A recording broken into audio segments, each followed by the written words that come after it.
Welcome to Vanathi's kitchen. வாங்க இன்றைக்கி ஆப்பத்துக்கு ஒரு வெங்காயத்தை மட்டும் வச்சு ஒரு பாயா ஒன்று செஞ்சு காட்டுறேன். இதுக்கு வந்து ஒரு பெரிய சைஸ் வெங்காயத்தை இந்த மாதிரி கட் பண்ணிக்கோங்க.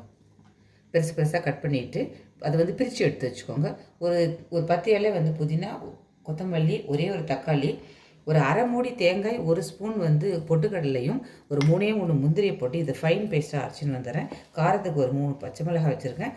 கருவேப்பிலை தாளிக்கிறதுக்கு பட்டை லவங்கம் கல்பாசி, ஒரு 1/4 ஸ்பூன் சோம்பு, அவ்வளோதான் தாளிக்கச்சு. பட்டை லவங்கம் கல்பாசி, அந்த 1/4 ஸ்பூன் சோம்பு, கருவேப்பிலை, பச்சை மிளகாய் போட்டு நல்லா வந்து வதக்கிட்டு இப்போ வந்து வெங்காயத்தை சேர்த்துக்கலாம்.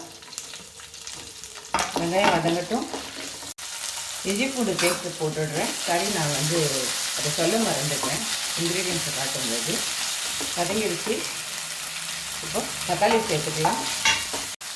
வெங்காயம் தக்காளியும் வதங்கிட்டு தக்காளி வந்து ரொம்ப வதங்க வேண்டாம். அது வந்து ரொம்ப வதங்கிடுச்சுன்னா கலர் மாறிடும். இந்த பாயா வந்து நல்ல ஒயிட் கலராகவே தான் இருக்கும். அதனால் வந்து ரொம்ப அது தண்ணி கொஞ்சம் வந்து இந்த பச்சை வாசனை, இஞ்சி பூண்டு பச்சை வாசனையெல்லாம் போகிறதுக்காகவும் இந்த தக்காளி வேகிறதுக்காகவும் கொஞ்சம் போல் தண்ணி, ஒரு அரை டம்ளர் கூட இல்லை, 1/4 டம்ளர் தண்ணி ஊற்றிருக்கேன். இது கொஞ்சம் நேரம் வேகட்டும்.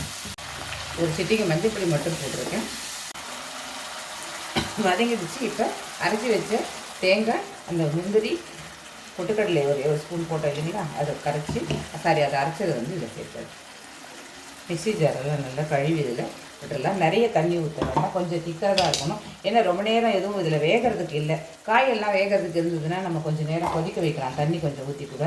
இதில் அதெல்லாம் வேலையே இல்லை. அதனால் வந்து ரொம்ப வந்து தண்ணி விட வேண்டாம்.